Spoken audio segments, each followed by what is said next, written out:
início, mas esse coffee break está chegando, então a gente vai inverter um pouco a ordem hoje, né? A gente vai começar o caso e depois a gente dá uma paradinha ali para o coffee. Então, eu já peço desculpas por isso.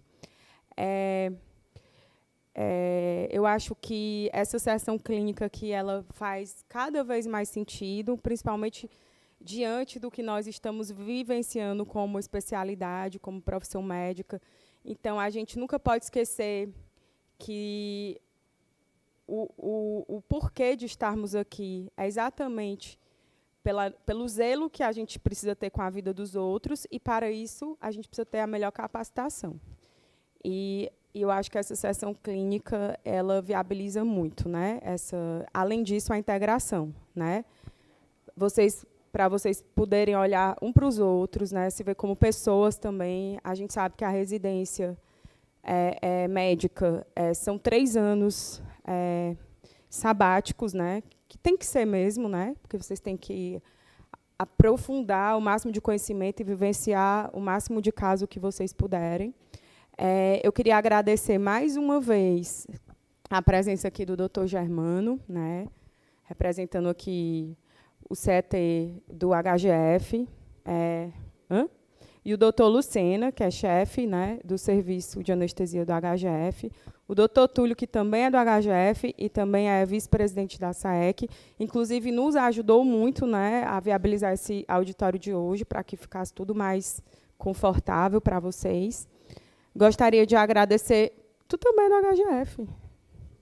Guilherme também é do HGF, nosso vice, e é o nosso notável vice-diretor científico. Desculpa a intimidade. Queria agradecer também a presença aqui da doutora Lorena, né, representando a UWC. Queria agradecer também a minha presença. Estou aqui hoje representando o JF. Né? Então, de qualquer forma. E gostaria de também congratular, né, a cada um de vocês das residências também MEC, né, do nosso estado. Tem muitas pessoas que estão assistindo online, o pessoal de Juazeiro. Gostaria de mandar assim, um alô para o pessoal de Sobral. Muitas vezes eles não podem estar presentes, né, o CET de Sobral. E queria mandar um abraço para os meninos, para o Aldi, que é o chefe lá do CET. Tá bom? Então, enfim, eu não sei se os meninos aqui do ICC já estão vindo, também queria dar as boas-vindas para vocês. Então, vamos dar início.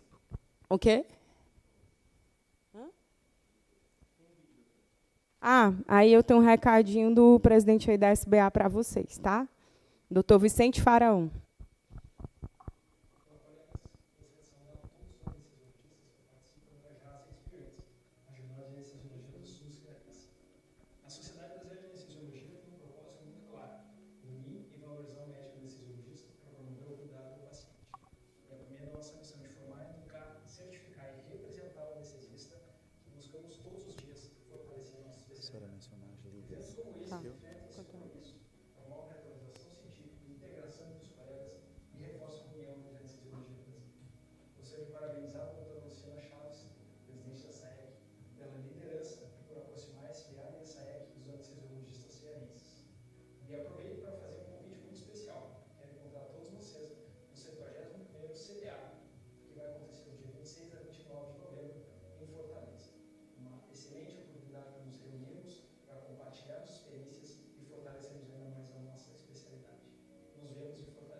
Gente, essa sessão conta com a participação dos acadêmicos de medicina, né, que são interessados por anestesiologia ou que já foram incorporados nas ligas, né. A gente vai fazer um sorteio de inscrições no final da sessão para os acadêmicos e de alguns brindes, né, para todos, que o pessoal da SBA até nos enviou.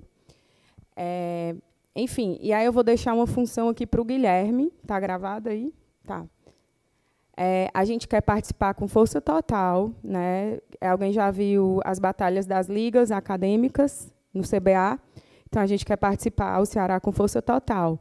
Então, já existem alguns grupos que estão sendo formados, e aí eu vou pedir a ajuda do Guilherme, que é o vice-diretor científico, para ajudar a organizar isso aí, a ser o coach, um dos coaches, né? Você vai ser o CEO, na verdade, disso aí. e alguns residentes, né? Principalmente aqueles que ficaram em primeiro lugar, né? Que estudam muito, entendeu? Então, para ajudar os meninos aí a superarem essas dificuldades com anestesia e conquistarem o primeiro lugar, né? Afinal, o CBA será em Fortaleza. A gente não quer menos que o primeiro lugar de vocês, tá bom? Então, vamos começar aí a sessão. Bom, pessoal, boa noite. Sou Germano, né? Apresentar 99,99% do caso e da organização, quem fez foi o Simon e o Guilherme, tá bom? A doutora Lorena estava elogiando já, tá bom? Então, assim, é mérito único, exclusivo deles. Sugeri algumas coisas, mas muito pouco algumas coisas. É um caso bem interessante, vai trazer alguns tópicos do conhecimento. Teve um cara que falou, eu lembrei de estar vindo do caminho, durante a narração agora da Copa do Mundo, e falou o seguinte, um treinador famoso, eu ia até atrás do nome e esqueci, que falou que não treinava pênalti. Olha o absurdo, que um treinador técnico famoso de futebol, eu vou depois dizer o nome dele, que eu me esqueci agora, não treinava pênalti porque não conseguia simular a pressão de uma final, de um pênalti numa final de jogo. Eu falei, rapaz, no mínimo esse cara não sabe de nada, né? Porque assim, a gente faz esses, eventualmente até casos mais raros, para a gente saber lidar justamente em situações críticas, né? A gente tem essa resposta mais medular, né? Assim como é o ACLS, BLS, assim como são as aulas e sessões clínicas, tá bom? Então, desde já, meus parabéns, assim, tá muito bom e vai ser uma discussão excelente.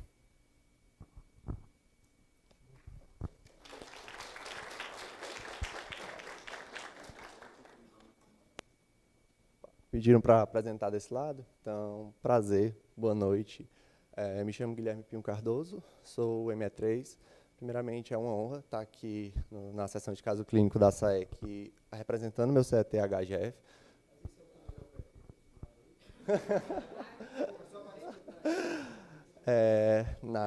Na presença do nosso chefe, doutor Lucena, agradecer a toda a comissão da SAEC, a orientação do doutor Germano, e a parceria do meu R igual Simon. Então, nós trouxemos para a sessão de caso clínico da SAEC um caso de correção de escoliose numa portadora de anemia falciforme. No grandes hospitais do estado, especialmente Sabin, HGF, e nesse caso que foi no hospital, um hospital universitário do Ceará, no HUS, é uma cirurgia realizada semanalmente.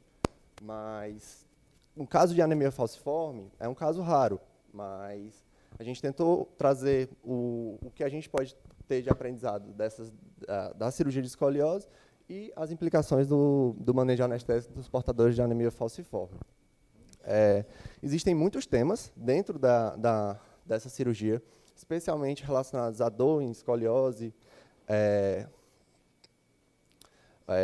anestesia e monitorização dos potenciais evocados, como a gente já teve um caso aqui do HO, acho que há 1 ano ou 2 anos atrás, mas nosso foco hoje vai ser debater sobre o gerenciamento de sangue do paciente e sobre as implicações do manejo anestésico da anemia falciforme como uma forma de não tornar a discussão tão prolongada e facilitar nossos objetivos de aprendizado.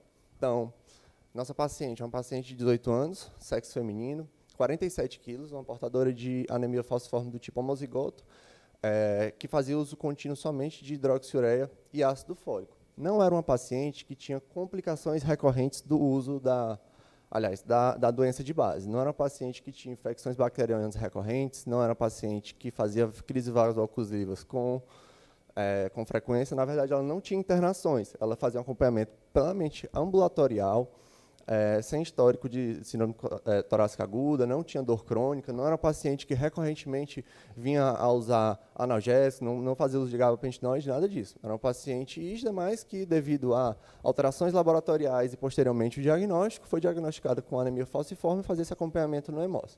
A outra comorbidade importante dela era a escoliose idiopática do adolescente, grave descompensada, com ângulo de Kolbe de aproximadamente 70 graus. Então, para ela, foi proposta uma artrodese toracolombar por via posterior. A gente sabe que em cirurgias de escoliose, o principal determinante do volume de sangramento é a quantidade de níveis abordados. Então, iam ser abordados muitos níveis, uma duração prevista cirúrgica de aproximadamente 6 horas, em decúbito ventral. Ao ser questionado sobre essa comorbidade, a única informação que a gente tinha, ou seja, a gente estava em um outro hospital, a gente não tinha acesso ao prontuário anterior da paciente, a gente só simplesmente recebeu uma carta do hematologista dizendo: paciente com doença falciforme, em bom controle de sintomas e sem complicações clínicas relevantes pela hemoglobinopatia. com base nos conceitos atual e boas práticas transfusionais, não teria contraindicação pelo nível de HB atual, que girava em torno de 8 a 9 gramas por decilitro.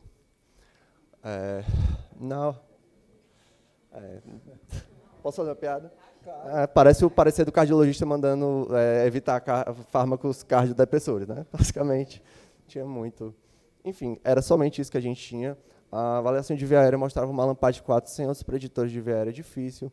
O exame físico da paciente era normal, exceto pelas alterações causadas pela própria escoliose grave. A paciente interna na noite do dia anterior, dia no qual foi coletado o exame laboratorial que a gente estava avaliando na manhã do dia seguinte.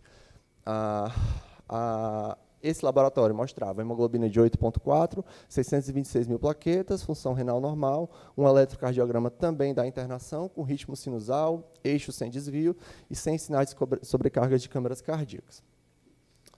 O eco transtorácico da paciente era compatível com o quadro de anemia hemolítica crônica, ou seja, um estado cardíaco hiperdinâmico. A paciente não tinha anormalidades valvares.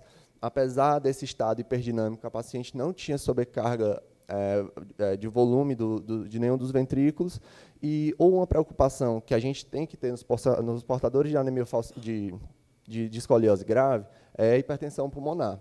Nesse caso, a PSAP da paciente não era possível de ser estimada pela ausência do refluxo tricúspide. Porém, é possível estimar que a paciente tivesse uma boa função do ventrículo direito pelo valor do TAPS, que é acima de 17. Então, estava normal, a fração de ejeção aumentada e a gente prosseguiu. A espirometria da paciente mostrava um distúrbio ventilatório restritivo, compatível também com o quadro de escoliose, e isso, juntamente à queixa psicossocial da paciente, o estigma, indicavam a abordagem cirúrgica. A eletroforese de hemoglobina da paciente mostrava uma hemoglobina S predominante, então mais de 80%, e a presença da hemoglobina fetal acima de 10%, no caso das pacientes 11,5%, demonstrava uma boa aderência ao tratamento e justificava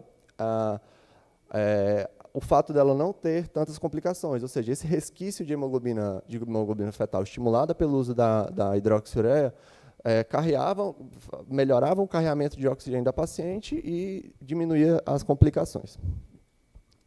Então, vou começar? A gente tem um quiz, certo? Queria que vocês respondessem no QR Code. E a pergunta é, de acordo com o caso, qual a melhor estratégia transfusional pré-operatória?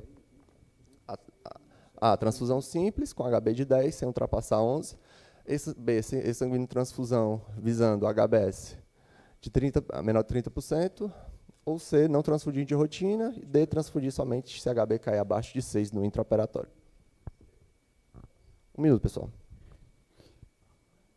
É interessante, né, enquanto o pessoal está respondendo, a gente sabe esse percentil, né, assim, tanto a hidroxiureia como tratamento como modificou da doença e muito alto, né, é meio assustador essa eletroforese. Eu acho que tu tinha colocar, eu acho que eu não tinha visto ainda. É meio...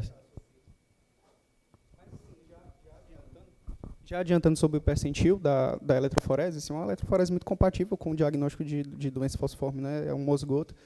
E, normalmente, pacientes com doença falciforme SS tem esse perfil mesmo, entre 80% até 90% de HBS é o esperado mesmo. Tá? E aí,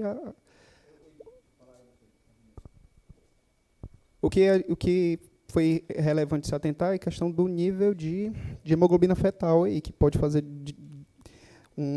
dar uma ajuda em relação à sintomatologia do paciente.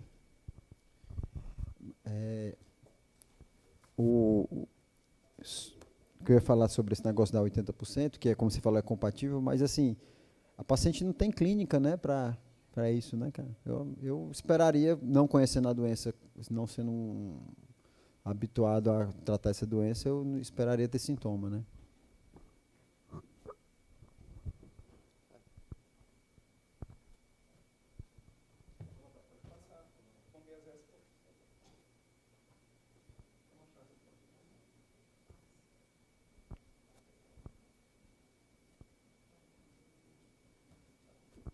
A gente vai debater essa parte mais para o final, né? Isso, ao longo Mas, assim, de antemão, é muita discordância na literatura, os estudos são pequenos, por se tratar de uma doença rara, mas é bem interessante. A gente tem...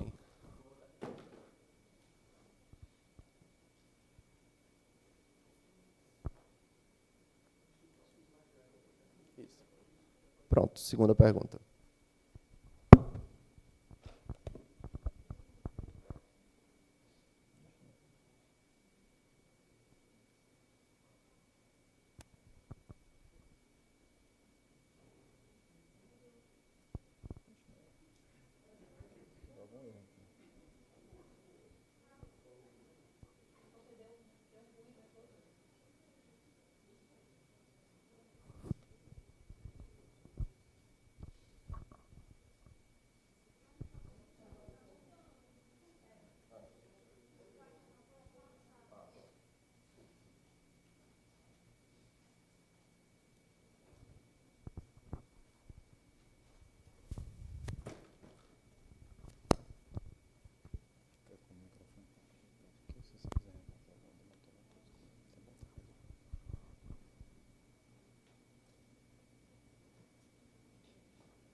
Pessoal, já deu 1 minuto, mas continua aparecendo novas respostas aí.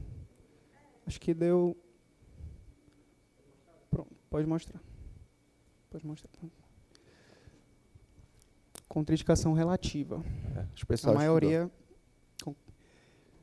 quase um consenso, né, que seria contraindicação relativa, e muitos acharam que seria a estratégia de escolha. Isso a gente vai comentar mais na frente. É interessante a gente fazer essas perguntas, porque mais na frente, quando a gente tiver as respostas, as dúvidas elas são mais reforçadas, né? Isso. Então, no caso, na manhã do dia, a gente, além de tudo isso, além desse nível atual de HB, não tinha reserva de UTI para paciente. Aliás, a reserva tinha sido feita, não havia leito disponível, com a reserva somente de um concentrado de hemácia, e tinha um detalhe que, como estava no começo das cirurgias, ainda no mês de dezembro, lá no hospital da UES, não tinha disponibilidade de 2 mantas térmicas, que era o que o anestesista do caso do dia tinha solicitado para essa cirurgia. Então, por conta da questão de equipe, a paciente foi mantida no hospital, optou-se por transfusão simples de hemácia halogênica na enfermaria, e a cirurgia foi adiada para a semana seguinte. Então,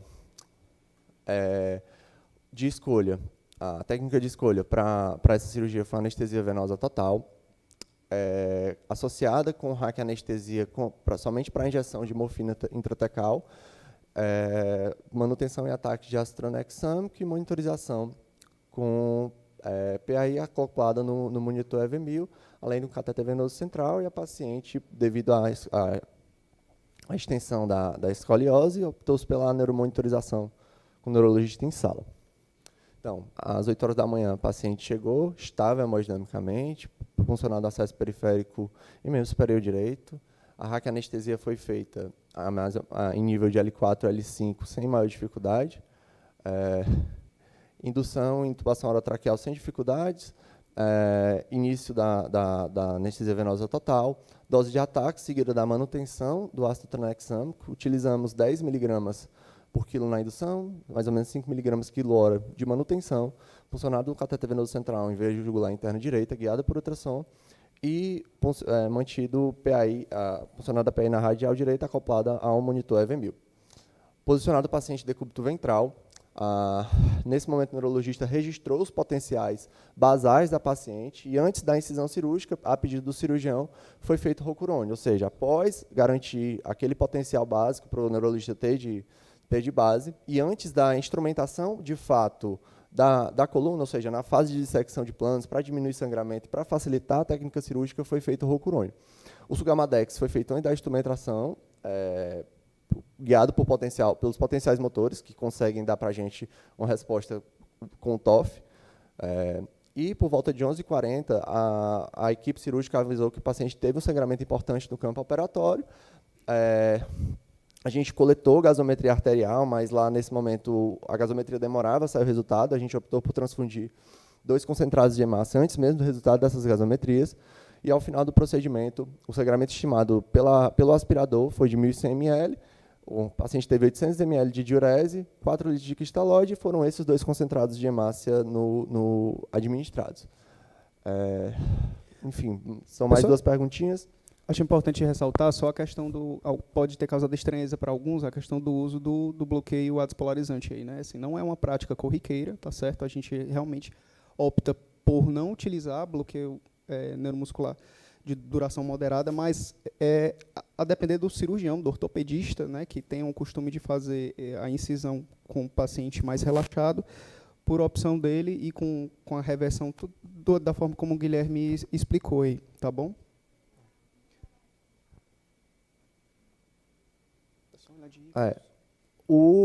A quem não rodou lá ainda, o monitor do hospital universitário, ele não tem, ao acoplar a PAI com equipo simples, ele não dá valor do delta PP. Então, para ter um parâmetro de fluido responsividade, nós optamos por manter por acoplar o FlowTrack AV1000.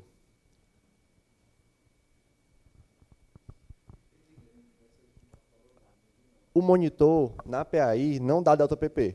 Então, para ter algum método de fluido responsividade, a gente colocou o AV1000. Ele não dá, só dá a PAI, a curva da PAI. E não tem a régua também para medir.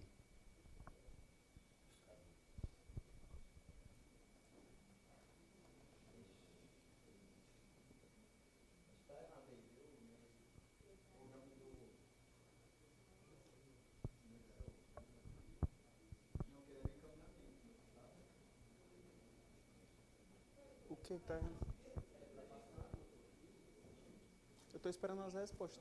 Tá certinho? Tá tudo ok?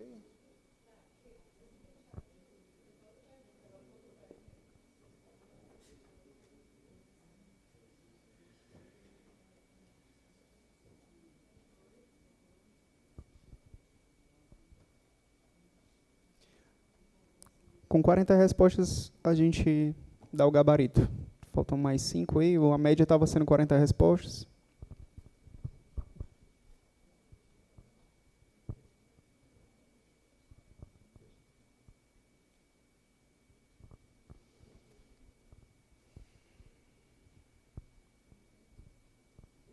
Pronto, pode passar aí.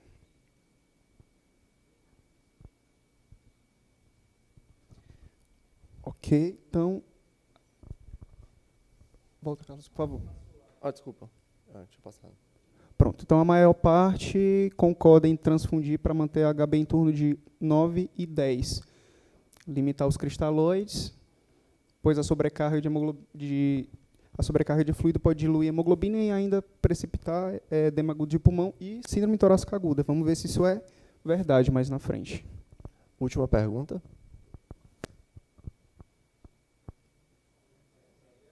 Essa é a mesma, né? Perdão. Desculpa, pessoal. Volta lá. É só passar lá no Mentimeter, Carlos.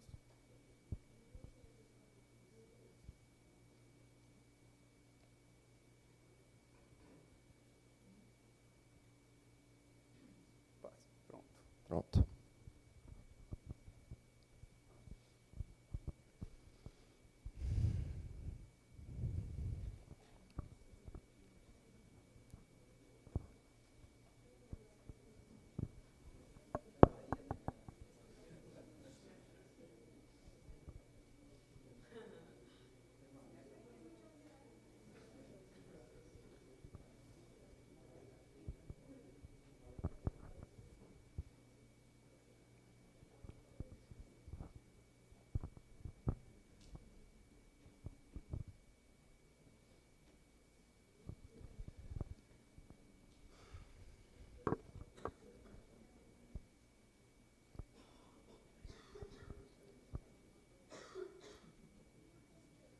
Pode passar aí, Carlos, por favor. Pode. Pronto, parece um tanto bobo a gente pensar isso, sim. De fato, pacientes com escoliose, de modo geral, né, deveriam principalmente acima de 10 níveis, como é o caso, independente se você tem anemia falciforme ou não, ter um pós-operatório em UTI com monitorização adequada por pelo menos 24 horas. No caso de anemia falciforme, você tem alguns fatores a mais para prestar atenção, né? E muito mais do que saber que o paciente deveria ter uma monitorização intensiva, né, nas primeiras 24, 48 horas, é saber o que pode dar errado. Tá certo? É isso que a gente vai falar mais na frente. Então, chegou a primeira gasometria que a gente havia coletado no momento agudo do sangramento, que mostrava uma hemoglobina de 7,4, sem demais alterações que mostrassem hipoperfusão. E após a transfusão dos 2 concentrados de hemácia, coletamos gasometrias pareadas que mostravam uma HB arterial de 9 e uma saturação venosa central de 92%. Vale ressaltar que a gente não colocou as fotos do EV1000, mas ele tinha um índice cardíaco bem aumentado, ela tinha, na verdade, né, um índice cardíaco bem aumentado, e nesse momento do sangramento piorou a hemodinâmica, ou seja, ficou mais hipotência e aumentou ainda mais esse débito cardíaco dela. E aí a gente optou por transfundir e voltou para o nível basal dela, que já era aumentado, mas similar ao que a gente tinha no início do procedimento. Então, o paciente chegou por volta de 2h30 da tarde na UTI, estável, sem drogas vasoativas. Devido ao posicionamento, a paciente tinha um edema facial importante, a gente procedeu ao cuff leak test, que estava normal. Estubada, no primeiro dia pós-operatório, a paciente mobilizou no leito, mas não deambulou e não referiu dor, não teve náuseas, iniciou dieta. No segundo dia pós-operatório, a paciente deambulou sem dor, foi de alta da UTI para a enfermaria e no 5º dia de pós-operatório recebeu alta com mobilidade normal. Essa é a radiografia de controle da paciente. E no 5º dia pós-operatório, a paciente teve alta sem nenhuma complicação da anemia falciforme e sem déficits neurológicos. A gente acabou a finalização do caso, mas a gente dá seguimento com a apresentação. Para não deixar ninguém falar fora do microfone. Não avisado. Os meninos mostraram um caso aí que, como ele falou, não botaram imagem. Eu que pedi para não colocar muita parte de monitorização hemodinâmica, porque aqui é para ser mais objetivo, né? Os objetivos de aprendizado, que era anemia falciforme, a questão aí do PBM, como foi falado, e ver que o cuidado desde o começo, né? Entendendo a doença, e isso é muito importante. E eu ia falar, agora deu um branco nessa história aí, eu esqueci, eu ia falar outra coisa. Não, quando eu lembrar eu falo, não devia ser importante, então. Pode prosseguir. Não é nada científico, não.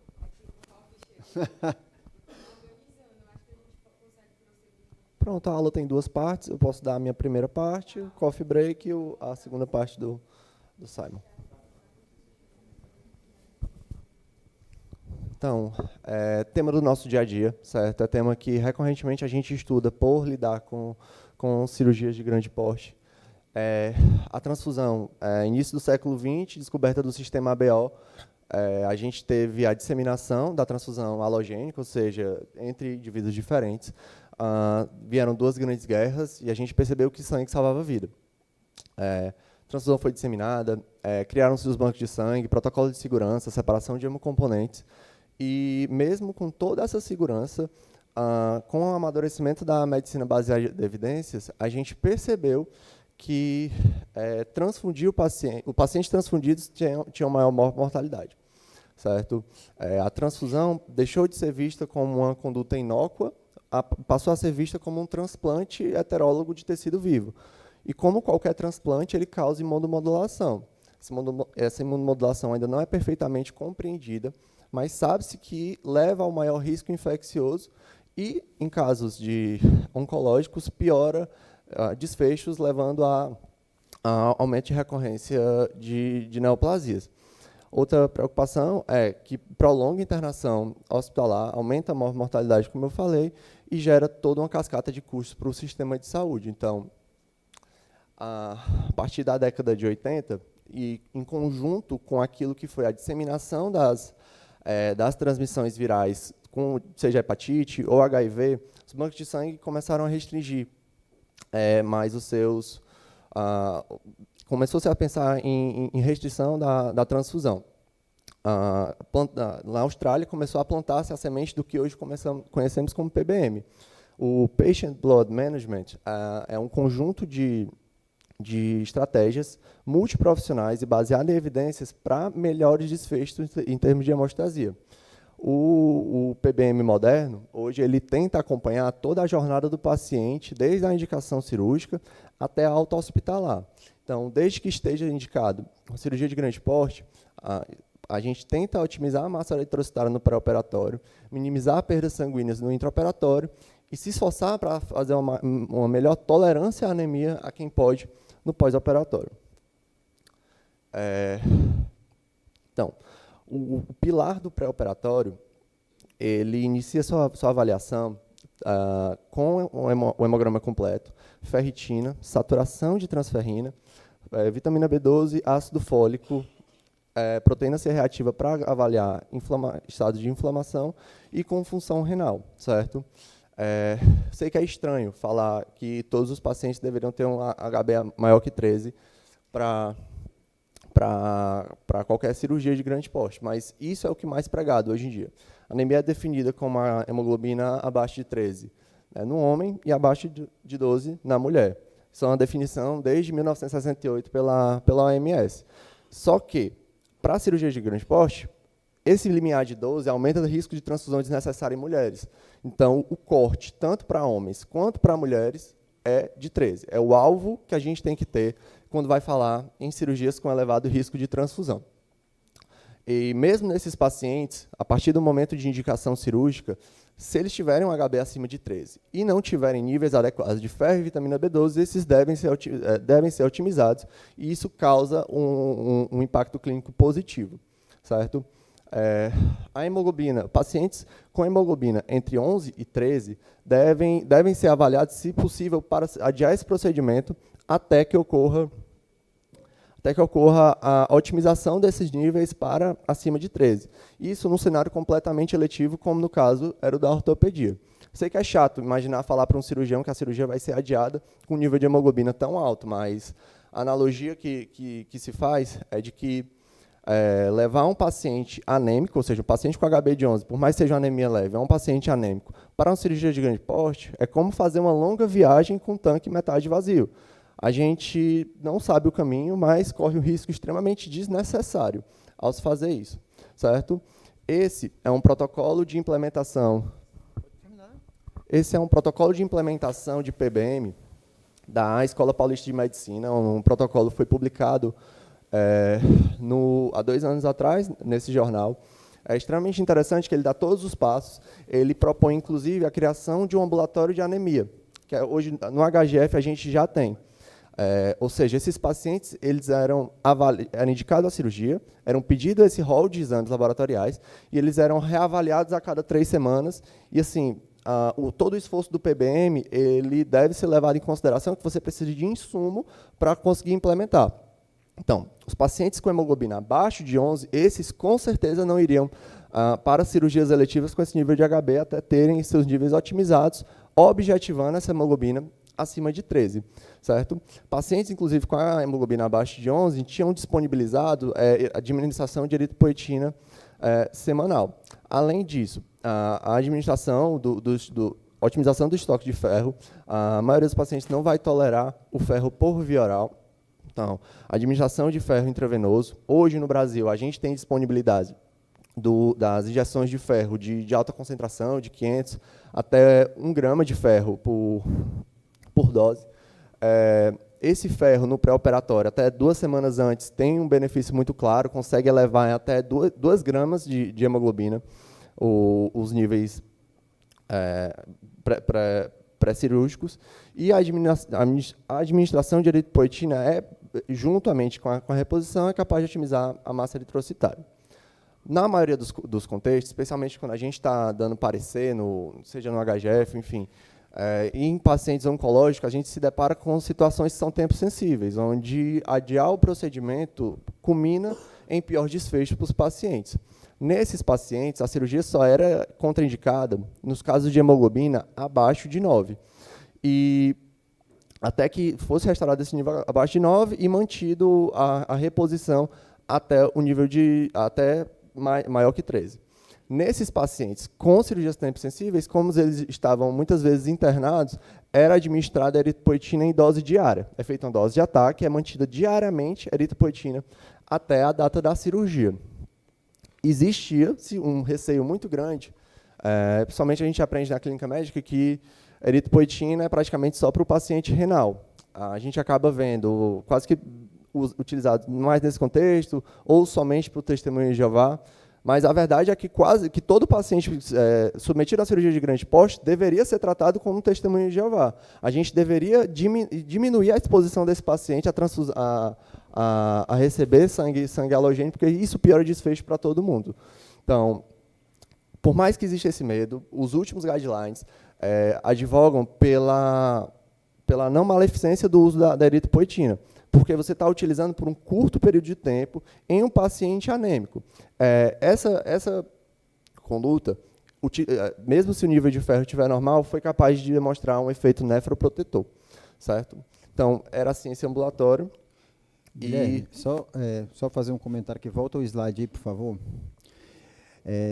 Isso aí é o que a gente lê, já tem um tempo que isso se repete, né? Eritropoetina e tal. Mas a gente tem alguns entraves no privado e no público, principalmente com esse ambulatório, talvez a gente vá quebrando esses entraves. Um deles é considerar esse valor de 13. Né? A gente sabe que mulher geralmente é menor e tem um ponto de corte para diagnóstico de anemia menor. Então, ela tem uma volemia menor, então mais chance ainda de... Então, esse é um ponto que já tem tempo que se fala que o valor tem que chegar no nível de 13. O outro ponto é eu vou ser bem sincero, eu não tenho o hábito de prescrever eritropoetina. Então, geralmente, eu compartilho essa responsabilidade ainda hoje com o hemato. Talvez esteja a hora de eu repensar isso aí, tá bom? Eu digo crítica para mim mesmo, para eu mesmo, né? Então, porque eu percebo que os hematos, quando a gente fala de uma maneira geral, o hemato ele não atende só pré-operatório, talvez com esse conceito aí de ambulatório pré-operatório de anemias mude, né? Mas os hematos não têm esse alvo de 13, eles não, tirando no paciente com testemunho de Jeová. Né? Então, a gente tem muito a aprender com isso. Né? E, na prática, às vezes, a dinâmica... Eu sempre que eu posso ver com certa antecedência, eu peço a dinâmica do ferro. Né? Inclusive, como você falou muito bem, incluir o PCR para saber se a inflamação é uma causa dessa anemia. Né? Mas, normalmente, cara, a gente acaba logo repondo porque não tem tempo. Não tem. Essa semana eu vi uma paciente, ontem, segunda-feira, um paciente com HB de 10 ponto alguma coisa para o quadril, uma cirurgia de quadril. Se eu fosse pedir a dinâmica do ferro, ia chegar daqui a uma semana, ela ia colher no meio da semana, ia chegar e tal, ia perder pelo menos uma semana. Talvez, assim, aí eu até pedi, mas já comecei logo a repor, tá bom? Então, assim, é interessante chamar a atenção para esses pontos práticos, mas é isso mesmo. E no outro, lembrar como você falou, passei o slide, por favor, e nesse outro slide, é como você falou, então, um paciente que está com esse tipo mais crítico, a eritropoetina tem que ser dessa maneira, mas, mais uma vez, eles fazem isso tranquilo para um paciente testemunho de Jeová. Mas, se você falar para fazer isso aí num paciente que não é testemunho de Jeová, tem que ter um convencimento, tá bom? Mas é isso mesmo, é bem isso mesmo. Lembrando que a reposição de ferro, mesmo quase imediatamente anterior, na semana anterior, vale a pena que se reponha as reservas, como você falou, tá bom? Inclusive, eu até vou disponibilizar aqui para o Guilherme, para compartilhar com vocês.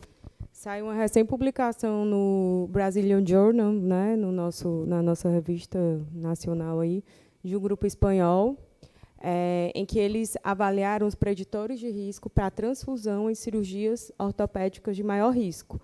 Nesse estudo, nessa análise, eles desconsideraram, né, excluíram os pacientes de urgência. Então, basicamente, o que é que eles viram?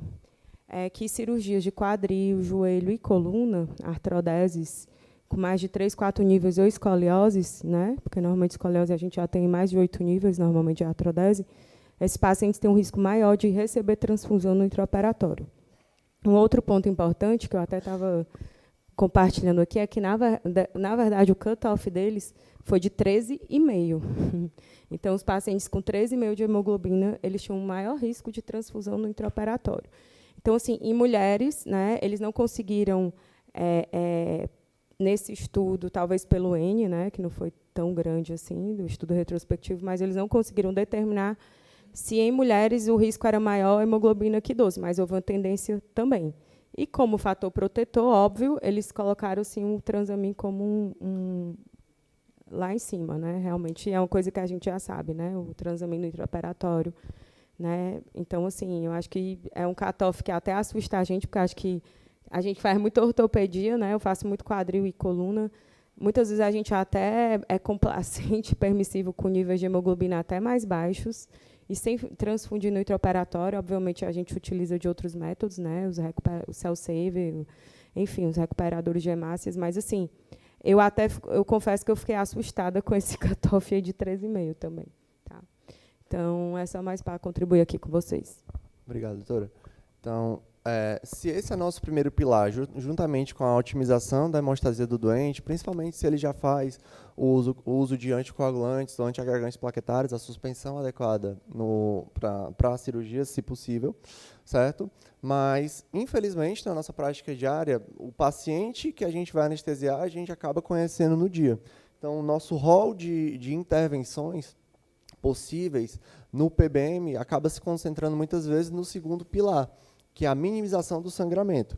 Existem diversas estratégias, incluindo estratégias cirúrgicas, de técnicas e materiais cirúrgicos, para a diminuição do sangramento, mas aqui eu quis focar naquilo que a gente mais vê, que a gente precisa entender para melhor indicar para a minimização do sangramento, que é o ácido tranexâmico, a recuperação intraoperatória de sangue e a hemodiluição normovolêmica aguda. Então, a cirurgia de grande porte é um estado protrombótico, certo? Esse estado protrombótico também desencadeia um estado de hiperfibrinólise e a gente, sabendo que é o adequado controle da hemostasia cirúrgica, é possível a gente inibir essa via da fibrinólise com os antifibrinolíticos, ácido tranexâmico ou Y, e de maneira segura, de maneira profilática. Existem diversos cenários onde o ácido tranexâmico mostrou-se benéfico na redução do sangramento, cirurgia cardíaca, muitos cenários da ortopedia, mas eu quis trazer aqui esse estudo de 2018, que foi o maior estudo que eu encontrei para esse perfil de cirurgias,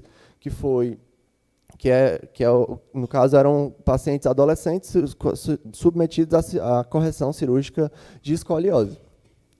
Nesse estudo, randomizado, com mais de 100 pacientes, observou-se que os pacientes que receberam o placebo tiveram um sangramento 600 ml maior, que era quase o dobro do sangramento do grupo que recebeu o Transamin, ou seja, no acumulado de sangramento no intraoperatório, eles sangraram 600 ml a menos. Isso é muita coisa. O NNT, ou seja, o número necessário para tratar, para evitar uma transfusão nesse estudo, com o uso do Transamin, foi de 9. Ou seja, a cada 9 pacientes que a gente usa Transamin, um deles deixou de receber uma bolsa de sangue. Isso é muito. Quando a gente vai comparar, por exemplo, com o ferro, que é uma medida que também ajuda muito, o NNT é de 3. Se a gente utilizar dessas duas formas, a gente vai deixar de fazer exposições necessárias nos nossos pacientes. Nesse estudo, foi utilizado uma dose alta, uma dose diferente do que a gente está habituado a ver no nosso cotidiano. Eles utilizaram uma dose de 50 mg por quilo de ataque, mais uma dose de 10 mg por quilo por hora de manutenção. É uma dose bem alta.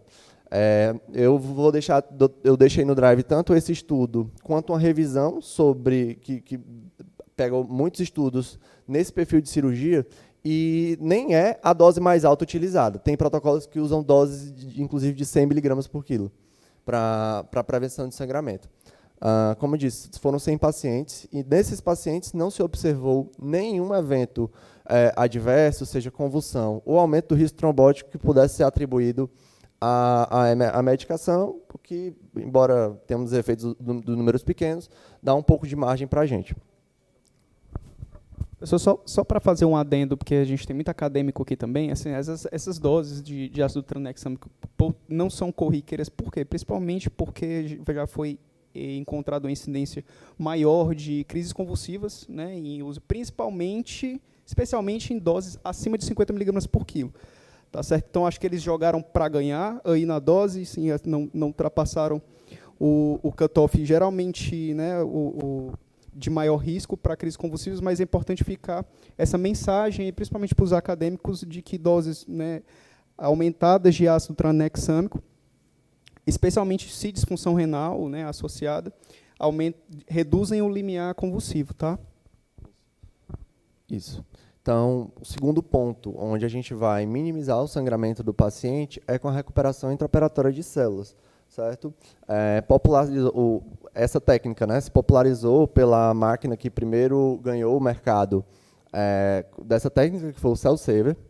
Então, o objetivo é aspirar o sangue do campo cirúrgico que seria desperdiçado e devolvê-lo para o paciente. No caso, esse sangue, quando a pessoa do Cell Saver chega, entrega para a gente o aspirador. Desculpa. Ele está bem inibido, pessoal. Daqui a pouco ele se solta mais. Pois é, às vezes é. Ele entrega para a gente o aspirador do Cell Saver, que tem um objetivo um pouco diferente do aspirador convencional. Esse aspirador ele é mantido numa aspiração contínua, numa pressão regulada, onde esse aspirador, logo após a aspiração do sangue, ele entra em contato com a solução de heparina e soro. Então, para evitar a coagulação em todo o conduto.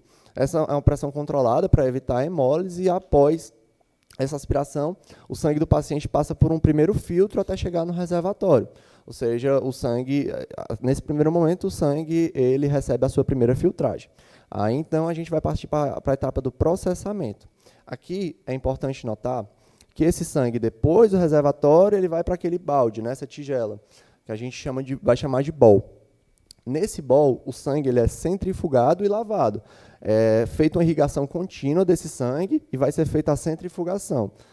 Nesse processo de centrifugação, como as hemácias têm um maior peso molecular, elas vão para a periferia, enquanto todos os outros produtos vão para o centro para poderem ser descartados. Ou seja, aquilo que vai subir para a bolsa de sangue é somente hemácia. Tudo aquilo que é plasma, plaqueta, inclusive, e a heparina que você utilizou lá no começo com o aspirador, é desprezado até que, enfim, essa camada de hemácias é detectada por um sensor óptico que, a partir de uma determinada camada, vai dizer para a gente que é possível recuperar células, certo? Falei tudo isso basicamente para falar desse detalhe aqui. O tamanho dessa tigela, ou seja, o tamanho do bol, ele importa muito. Por quê? Especialmente no paciente anêmico, a gente vai precisar de um volume muito maior, ou seja, até que ele atinja aquela camada onde ele vai detectar o gatilho para subir o sangue, no paciente anêmico é muito maior. Notem que o paciente com hematócrito de 15 vai precisar de 800 ml no bol padrão. É possível conversar com a equipe do Cell Saver para pedir bols menores, como, por exemplo, são disponibilizados para a pediatria, no caso de pacientes anêmicos. É óbvio que não tem nem nem sempre é benéfico, principalmente em situações de sangramento maciço, ou seja, o bol menor diminui a eficácia do processo. Mas, dessa forma, a gente consegue minimizar aquilo que eu imagino que, pelo menos, os R3 já tenham vivenciados, que são cirurgias onde o Cell Saver aspira e não gera nenhuma bolsa de sangue. Então, essa é a estratégia que a gente pode utilizar nesses pacientes para recuperar mais sangue. Isso aí, pessoal, que o Guilherme acabou de falar, não tem livro, viu? Assim, é difícil, porque eu já li muito sobre recuperação. Ele veio me falar desse detalhe aí, e eu que já usei faz tempo, ó, eu nunca tinha oferecido, assim, esse conhecimento eu não tinha, e muito menos essa iniciativa de conversar com o pessoal do banco de sangue, da recuperação de células, sobre essa possibilidade. Então, é muito importante isso aí. Agradecimento ao Dr. Davi Marinho, que ele me ensinou esse detalhe. Enfim, o sangue que vai retornar para o paciente é somente hemácia. Tudo aquilo que não é hemácia vai ser desprezado. Porém, esse sangue que vai voltar, notem que ele é um sangue com hematócrito pelo menos o dobro do hematócrito que a gente está acostumado a transfundir nos pacientes, certo? É um hematócrito bem mais concentrado. Além disso, ele é mais rico em ATP e tem a presença do 2,3-DPG, que é aquela aquela proteína que aumenta a doação de oxigênio para o sangue. Ou seja, é um sangue muito mais capaz de ofertar oxigênio para o corpo. A heparina que é dada no começo não tem relevância clínica e a transfusão deve ser feita de 4 a 6 horas do que foi identificado, do que subiu, né? E a gente tem que tomar cuidado, que como só está sendo reposto sangue, no caso hemácias, em caso de transfusão maciça, o paciente pode vir a desenvolver uma coagulopatia se níveis muito aumentados de sangue aspirado. A outra estratégia muito disseminada no contexto de patient blood management é a hemodiluição normovolêmica aguda. O princípio, aqui especialmente para os acadêmicos, entenda, imagina que um paciente com a hemoglobina de 14 perca 1 litro de sangue. Se ele perder 1 litro de sangue, uma hemoglobina de 14 gramas por decilitro, em 1 litro tem 140 gramas de hemoglobina, certo? Então, se a gente tirar o sangue desse paciente no intraoperatório, antes que ele perca, e diluir, repor com volume esse volume que está sendo perdido, a gente vai deixar o paciente hemodiluído, concorda? No momento do sangramento, agora quando ele perder 1 litro de sangue, ele não vai atingir, por exemplo, uma hemoglobina de 8, ele não vai perder mais 80 gramas de hemoglobina, ele vai perder 80 gramas. Então, esse sangue que eu retirei lá no começo, eu vou devolver no final. Ou seja, se antes ele iria perder mais sangue, mais concentrado, com mais fator de coagulação, agora, eu sabendo que ele terá uma perca, eu consigo antecipar essa perca, salvar o sangue do paciente, porque vocês concordam que o volume do sangramento, a priori, vai ser o mesmo, certo? Seja ele hemodiluído ou não. Até se há discussão se essa hemodiluição aumenta o sangramento do campo cirúrgico, isso é outra discussão. Mas, de uma maneira geral, é muito disseminado que a hemodiluição normovolêmica aguda é capaz de reduzir taxa de transfusão, certo?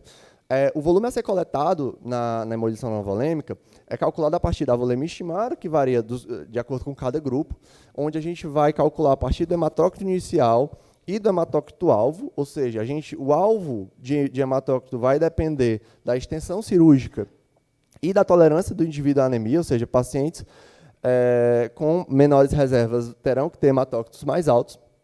E aqui é a regra. A cada 1 ml que você coleta de sangue, 3 ml de cristalóide vai voltar, que é basicamente o que vai permanecer no intravascular. Se você estiver fazendo a reposição colóide, pode utilizar a proporção de 1 para 1, e o paciente deve estar sendo monitorizado estritamente. O tempo limite, na maioria dos estudos, é de 6 horas, mas a gente teve uma portaria recente falando que esse sangue que foi coletado no início do procedimento pode ser refundido em até 8 horas. Ele é mantido em temperatura ambiente, mantido em bolsas. Ambiente do centro cirúrgico, que é até 24 graus. É só porque... Perfeito. É mantido em bolsas com CPDA, que é a mesma bolsa que é doado sangue normal, e fica lá no centro cirúrgico em movimentação contínua e deve ser reinfundido, idealmente, ao final do procedimento. Ou seja, após a correção do fator que causou o sangramento, o sangue ele é reinfundido. A última bolsa que você coletou é a primeira que volta para o paciente. E caso o paciente venha a ter um sangramento aumentado com necessidade de transfusão, primeiro você vai fazer o sangue da hemodiluição normovolêmica e depois você vai fazer sangue halogênico.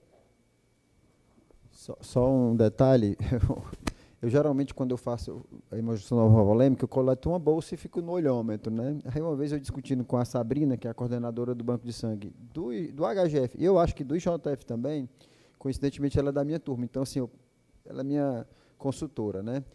E ela deu uma ideia, na verdade ela veio perguntar como é que a gente fazia. Sabrina, eu dou no olhômetro, assim, né? Mas tem todo centro cirúrgico tem uma balança, porque pesa as peças, então dá para você trazer a balança para a sala e pesar. Então, claro que a densidade não é 1 para 1, mas é melhor do que o olhômetro, tá bom? Os estudos que falam de hemodiluição normovolêmica, eles falam que você pode utilizar essa proporção de 1 ml para de 1 grama a cada ml, e as bolsas normalmente são de 500 ml mesmo. No terceiro pilar, esse a gente tem um pouco menos de poder de decisão, mas a gente deve mitigar as perdas iatrogênicas do paciente. Então, é estimado que numa internação em hospitais americanos de cirurgia cardíaca, o paciente perca somente para a coleta de exames laboratoriais 500 ml de sangue. Então, imagina um paciente que passa meses esperando uma cirurgia no hospital público. Isso é muita coisa. Para minimizar isso, podem ser utilizados tubos pediátricos, ou seja, coletar com volume menor, e avaliar se a frequência de repetição dos exames laboratoriais é realmente necessária. Antigamente, quando se começou, antes de pensar em transfusão restritiva, se tinha a regra dos 10-30, ou seja, se transfundia sempre que a hemoglobina estivesse abaixo de 10 ou o hematócrito abaixo de 30. Nos últimos anos, vem se pregando o uso de regimes mais restritivos, baseados não somente no nível de hemoglobina, mas outros parâmetros clínicos. São eles excesso de base, lactato, saturação venosa central, embora controversa, também vem sendo muito utilizado. E os sinais hemodinâmicos do paciente. No caso, a gente se guiou pelo sangramento do campo cirúrgico e pela instabilidade hemodinâmica do paciente. Tinha esquecido aqui, mas vale a nota, de que no New England, ano passado, saiu um trabalho, e aqui eu acho que vale para quem estiver no Messejana, ler sobre hemodiluição nova volêmica aguda.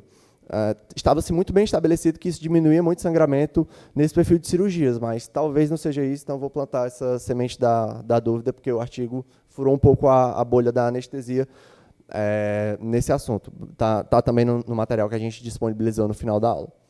Então, além disso, né, a otimização da hemostasia, isso vale para qualquer ponto, principalmente no intraoperatório, a gente tem muita hipotermia. Antes de se pensar em métodos viscoelásticos, a gente tem que otimizar a temperatura, pH e cálcio dos nossos doentes, certo? A partir de então, a gente vai para as correções guiadas, sejam pelos métodos viscoelásticos, sejam pelos exames laboratoriais convencionais ou pela história clínica do doente. Então, essa foi minha parte da aula. Acho que a gente vai fazer uma pausa? Vai fazer. Eu anuncio que o jantar está servido.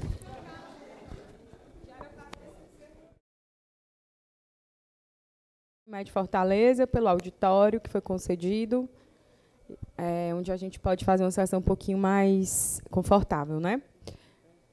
Vamos dar continuidade aqui, né, meninos? Agora é o Simon. Vamos lá, pessoal. Então, voltando do coffee, vamos dar seguimento aqui com a parte do... Guilherme falou do PBM tradicional, né? A gente vai ver que na anemia falciforme é outro PBM, certo? Completamente diferente, tá certo? Então, foi importante ter dado uma palhinha do que a gente estuda sobre PBM para falar sobre uma condição mais específica, tá? Gente, a anemia falciforme, ela tem uma importância epidemiológica nacional, tá?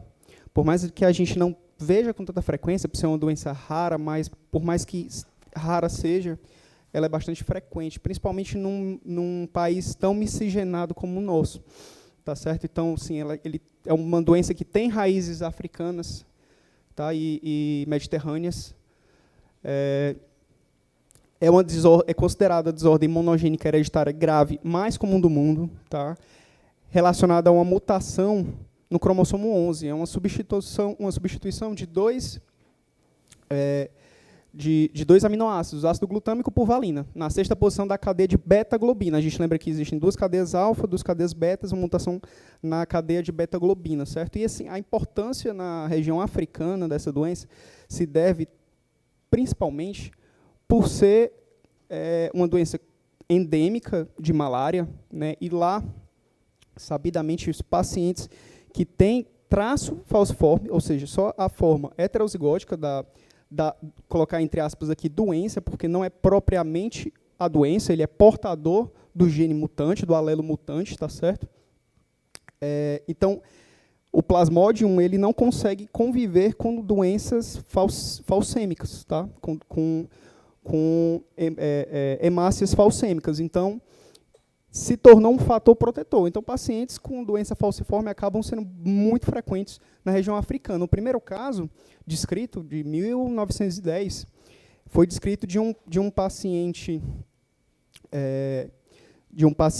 da região do Caribe, de Granada, um paciente negro, um jovem de 20 anos, né, que foi fazer odonto em Chicago, e um residente achou esquisito que ele tinha um paciente com os olhos amarelos, ictérico, se queixava de muitas dores, dores articulares, com história de úlceras, né, em perna, úlceras maleolares, tal. Foi o primeiro caso descrito. Ele pegou o sangue para estudar e viu que uma marca dessa doença era a presença de células em formato de foice, né, que posteriormente foi denominada a sickle cell, né, a sickle cell disease, a doença da anemia falciforme, doença falciforme, tá?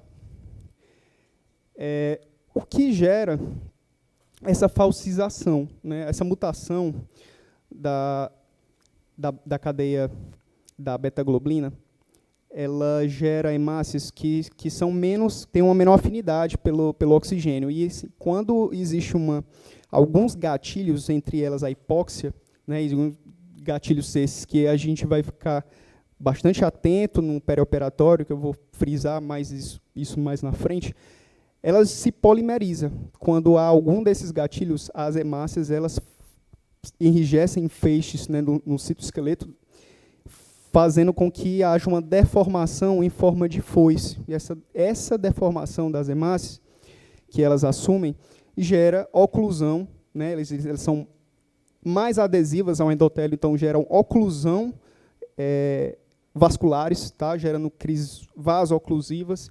E essas hemácias, elas são mais frágeis, elas têm uma menor meia-vida do que as hemácias comuns, que têm, em média, 120 dias. Né? As hemácias falcêmicas, elas têm uma meia-vida em torno ali de 8 a 12 dias. Então, sim, se trata de uma doença hemolítica crônica com eventos vaso-oclusivos. Tá? Então, em resumo, a anemia falciforme é isso.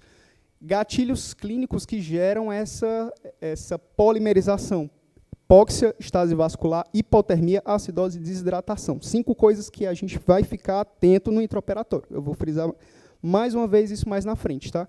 Mais uma perspectiva em relação aos gatilhos. Há um estresse, né, de hipóxia, por exemplo. E essa hipóxia, eu não estou falando do paciente saturar 80, 85. Eu estou falando de hipóxia, 90% para ele é risco crítico de polimerização, tá certo? Em pacientes com anemia falciforme. Então, essa polimerização gera deformação que causa adesão, oclusão microvascular, isquemia. A isquemia ela se retroalimenta. A isquemia gera mais hipóxia tecidual, acidose do tecido em que houve a isquemia, que retroalimenta mais o gatilho, e se não houver uma barreira, algo que interrompa esse processo, a cascata ela se perpetua. Tá bom? Esse slide é para a gente abrir um pouco a mente em relação a que a doença falciforme, ela imagine como um grande círculo, doença falciforme. Dentro desse grande círculo, há um pequeno círculo, que na verdade é um círculo maior, por ser a maior prevalência, mas existe um círculo dentro do grande círculo, que é a anemia falciforme. Tá? Então, quando a gente se fala de anemia falciforme, a gente está falando da doença homozigótica, tá certo? A doença homozigótica, doença SS, tá bom? Porque existem outros tipos de doença falciforme, especialmente em relação à coerência, né? Coerência que existem outros genes mutados, né, de hemoglobinopatia que elas podem vir associadas a HBS. Por exemplo, a doença HBSC, né, hemoglobinopatia SC, que é um pouquinho menos comum, mas que tem manifestações clínicas semelhantes, porém de menor intensidade, menor severidade. E mais rara, porém tão severa, né, quanto a anemia falciforme, né, HBSS, é a associação de uma mutação talassêmica, de você ter uma mutação, defeito, né, de não produção da beta-globina. Então, se você tem o gene mutado da anemia falciforme em um alelo e o gene mutado da talassemia, você tem uma situação de S-beta-talassemia que é tão severa quanto a anemia falciforme. Ela é menos comum, tá certo? E uma situação de você ter ainda um resquíciozinho de beta-globina, você tem uma forma um pouquinho mais branda, tá certo? Nota, que eu coloquei como nota hematológica. Pacientes que têm hemoglobina fetal, né, por isso que já foi desde o começo do caso, falar da questão da hemoglobina fetal e frisado. Pacientes que têm persistência de hemoglobina fetal, eles têm clínica mais branda, certo? Quanto maior, e inclusive é uma das metas de tratamento, é a avaliação da hemoglobina fetal. O uso da hidroxiureia, ele tem como meta a gente tentar atingir níveis acima de 10, preferencialmente acima de 15%. Tá? Quanto maior a hemoglobina fetal, que é uma hemoglobina presente principalmente ao nascimento, a gente tem mais ao nascimento, o recém-nascido ele tem uma maior presença de hemoglobina fetal, tem a maior afinidade pelo oxigênio. Então, ele consegue mitigar as crises vasoclusivas, né? E pacientes que têm hemoglobina fetal acima de 30% até, eles são assintomáticos. Tá? Então, pacientes que têm anemia falciforme com a hemoglobina fetal elevada, e essa elevada, assim, a nossa paciente, por exemplo, que tinha uma hemoglobina fetal de 11%, né? 11%, acima de 10%, já justifica o fato de ela ter sintomas leves, poucas crises, nunca teve um internamento por uma complicação da doença, né? Já se justifica, tá bom? Quais são as complicações crônicas, né, que esses pacientes com anemia falciforme têm e que a gente deveria questionar na história clínica, numa avaliação pré-operatória? Pessoal, esses pacientes é um perfil de risco para AVC. Tá? AVC pode ser hemorrágico ou isquêmico. A população pediátrica ela tem uma prevalência maior de AVC hemorrágico. Tá? No adulto, você vai ver tendo mais AVC isquêmico, que pode evoluir com uma vasculopatia proliferativa chamada doença de Moyamoya, que é uma condição mais rara, mas você pode encontrar na hemodinâmica, no laboratório de hemodinâmica, algum paciente precisando fazer estudo desses vasos. Esses pacientes com anemia desde a infância, eles podem sofrer remodelamento cardíaco, né? Então, você pode ter uma insuficiência cardíaca, né, na idade adulta, simplesmente por você estar com o débito aumentado por muito tempo, tá? Remodelamento cardíaco. Pacientes com anemia falciforme, com crises vasoclusivas, né, com infartos de extremidades, infarto medular, microembolia na circulação pulmonar, microembolias gordurosas que podem acontecer, né? Você está falando de paciente que tem isquemia em qualquer parte do corpo, tá? Isso no pulmão, cronicamente, pode levar à hipertensão pulmonar, tá? Então, uma das coisas importantes de a gente investigar no pré-operatório é se o paciente tem hipertensão pulmonar, especialmente aqueles pacientes mais sintomáticos, com história de síndrome torácica aguda, certo? Que eu vou falar mais já o que é que seria isso. Existe também uma maior prevalência de hipertrofia de adenoamígdala nesses pacientes, especialmente porque é uma hipertrofia compensatória. Os pacientes que têm múltiplos infartos esplênicos mais na idade adulta, eles tendem a ter asplenia funcional, tá certo? Então, eles têm uma autoesplenectomia. Não à toa, essa paciente tinha plaquetose. Tá? Essa plaquetose, ela não é por inflamação, não é por anemia ferropriva, ela é por asplenia funcional, tá certo? Lembra que o baço, ele acumula cerca de 30% mais ou menos das plaquetas, né, circulantes. Então, quando você não tem baço, você libera na circulação. Tá? E o fato de você ter uma maior hipertrofia tonsilar do anel de Waldeyer, você pode ter uma incidência maior de apneia obstrutiva do sono. Mais um motivo para você pesquisar hipertensão pulmonar. Esses pacientes que têm apneia obstrutiva do sono, eles fazem hipóxia dormindo. Então, eles fazem crise vasoclusiva ou síndrome torácica aguda dormindo. Tá? Então, esses pacientes você tem que investigar hipertensão pulmonar. Tá certo? A isquemia na região da cabeça do fêmur pode gerar necrose vascular. Pacientes que podem precisar operar, fazer prótese de quadril. Tá? E as úlceras crônicas, né, úlceras maleolares, por isquemia distal, podem acontecer, infectar e o paciente entrar no centro cirúrgico para abordagem da vascular. Tá bom? Pacientes que têm anemia hemolítica crônica, eles tipicamente fazem cálculo pigmentar, aqueles cálculos de bilirrubinato de cálcio. Tá? Então, eles têm uma maior incidência de colecistectomia. Pessoal, importantíssimo esse ponto. Tá? Os pacientes, 100% dos pacientes com anemia falciforme, eles têm uma coisa chamada hipostenúria. Hipostenúria é o quê? a disfunção da concentração urinária. Eles não concentram urina. E qual seria a importância disso para a gente? Imagina um paciente que está no HGF, que está em jejum, 12 horas, 24 horas, tá? Ele não tem a capacidade de concentrar a urina como nós. Então, esses pacientes vão chegar para a gente hipovolêmicos, tá? Eles vão chegar hipovolêmicos já sendo esse um gatilho que a gente teria que mitigar antes de ele entrar em sala, tá bom? Então, muito importante em relação ao jejum, né? Esses pacientes precisam deixar um HV contínuo, esses pacientes precisam ter um jejum ali suspenso, pelo menos para líquidos até 2 horas, idealmente, tá? Então, como eu falei vários motivos de a gente encontrar esses pacientes no centro cirúrgico, né? Vários motivos que podem ser pela própria complicação da doença, até pela inserção de um porta-cat, às vezes pacientes que complicam muito, precisam, né, de muito acesso periférico, acabam precisando de um porta-cat. Mas esses pacientes também engravidam, esses pacientes também têm apendicite, tá? Então, estão eles lá, tá bom? Em algum momento a gente pode se deparar com eles no centro cirúrgico. A gente tem que pensar principalmente nessas 2 complicações agudas, tá certo? Quando se fala em complicações perioperatórias da anemia falciforme. A crise vaso-oclusiva ela se manifesta principalmente com dor. O paciente com anemia falciforme é um paciente com dor crônica, tá, gente?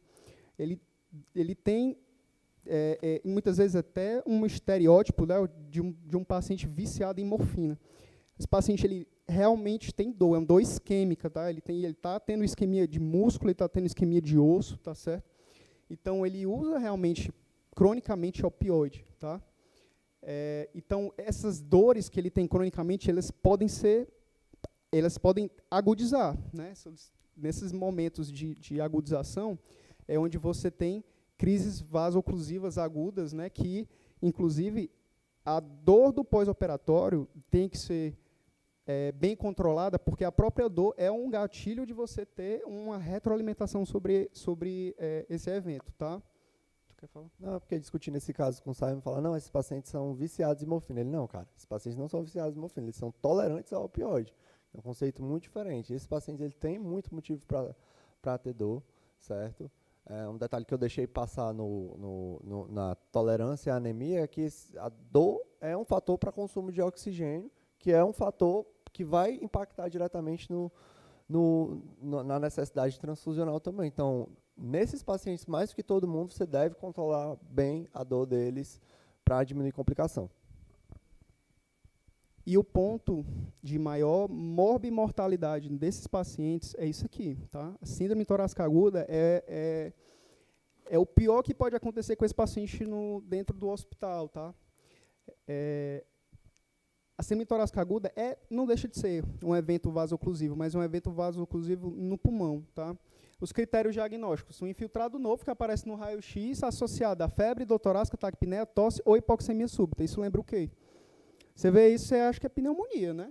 E, de fato, às vezes é difícil você diferenciar uma síndrome torácica aguda de uma pneumonia. A pneumonia, inclusive, pode ser o gatilho para você ter uma síndrome torácica aguda. Então, muitas vezes, você vai, sim, associar empiricamente a antibiótico terapia, mas saber que se trata de uma condição que pode, inclusive, matar o doente se não forem mitigados os gatilhos que levaram a essa crise, tá?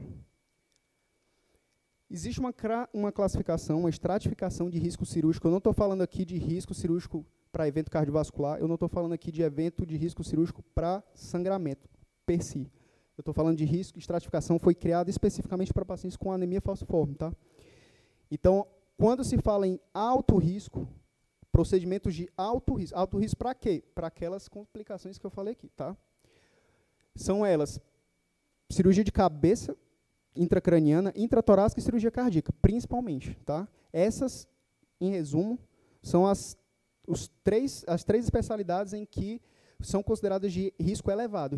Perceba que, quando se fala em risco cardiovascular aumentado, né, o índice cardíaco revisado, né, mais conhecido como score de Lee, ele entra cirurgias intraperitoneais. Aqui elas estão como um risco moderado, tá? Risco moderado, cirurgias intraabdominais, inclusive cirurgias ortopédicas maiores. Então, a cirurgia, por maior que seja, né, assim, o porte dela, do ponto de vista de potencial de sangramento, de risco de complicações que a gente sim tem que levar em consideração em relação ao PBM, mas em relação a risco perioperatório do paciente com anemia falciforme, assim como a cirurgia artroplastia de quadril, ela é considerada risco moderado, tá bom? E isso tem uma importância, sim, e eu vou chegar já nela. Papel do hematologista, gente, assim, não desconsiderar jamais o papel do hematologista aqui, que ele idealmente, ele vai fazer com que o paciente chegue para a gente mais compensado, tá? Como?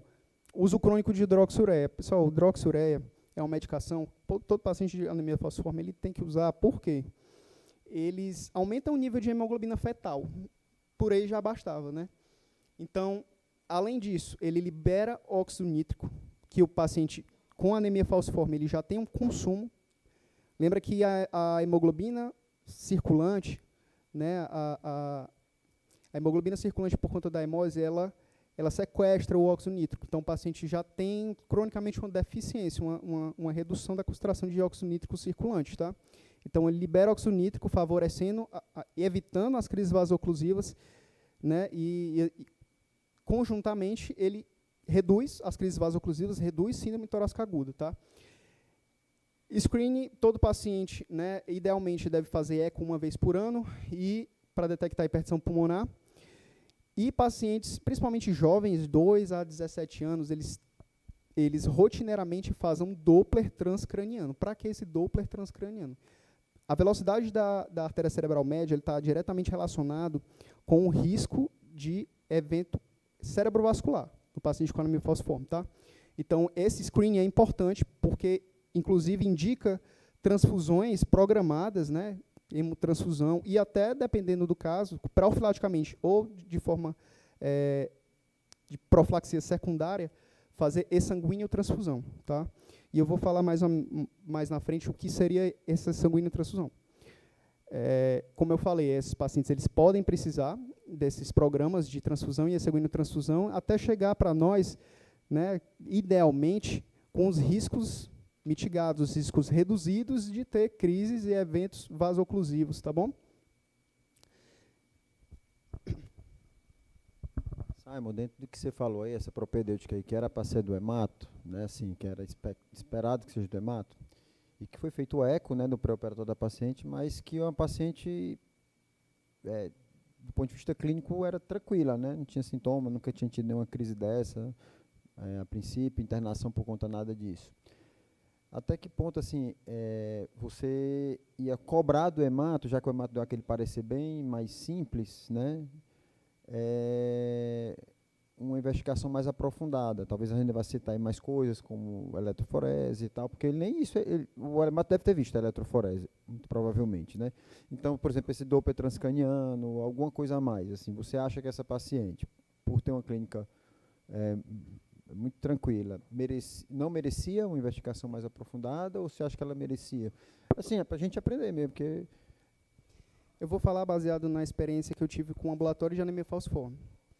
Então, os pacientes cronicamente estão lá, a hemoglobina fetal é avaliada, dependendo da clínica do doente, de ter eventos vasoclusivos ou não, a cada 6 meses ou 1 ano, ele é feito uma eletroforese para você ver o nível de hemoglobina fetal. Então, periodicamente, ele tem.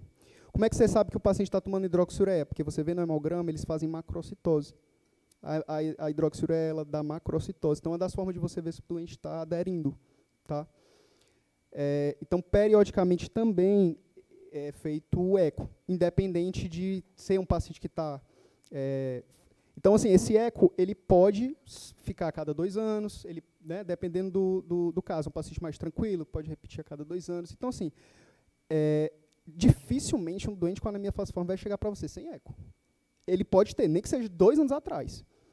Tá certo? Então, se ele for bem acompanhado, ele vai chegar, assim, pelo menos com isso. E outra coisa que eu vou aproveitar, já falamos, né, de avaliar as complicações crônicas, estado funcional, o paciente tem capacidade funcional adequada, tem um hemograma mostrando o HB base dele, a hemoglobina basal, né, dele já disse para a gente que era, na cartinha, né, HB dele é em torno de 8, 9, tá? Então, eletroforese de hemoglobina, para a gente já sabe que é HbSS, mas para a gente, qual seria a importância disso? Saber se é hemoglobina SS, saber o nível de hemoglobina fetal. Não é obrigatório a gente saber disso, porque se a gente tem um doente com anemia falciforme, né, doença homozigótica, e tem pouca crise, nunca internou, provavelmente ele tem hemoglobina fetal alta, mais alta, tá certo? Mas alguns doentes que não são SS, que têm uma variação em relação ao percentil de hemoglobina S, por exemplo, a hemoglobinopatia SC, que pode ter um percentual menor, vamos supor, um pouco entre 50% a 70% de HbS. Isso é importante também para a gente planejar a nossa estratégia em relação à transfusão. Em seguida, transfusão, a gente vai chegar já nisso também. Tá? ECG, eco, raio-x, oximetria, expiro. Expiro tem aí paciente... um adendo. Pacientes com anemia falciforme, doença pulmonar respiratória, em doentes mais jovens, tendem a ter hiperreatividade via aérea. Então, eles tendem a ter um espectro de doença respiratória mais obstrutiva. Tá? Pacientes adultos, no caso desse paciente, tinha indicação de espirometria por conta da restrição da escoliose em si. Tá? Mas pacientes com anemia falciforme, adultos, eles podem desenvolver uma condição chamada doença pulmonar restritiva da anemia falciforme. Tá? Como é que é isso?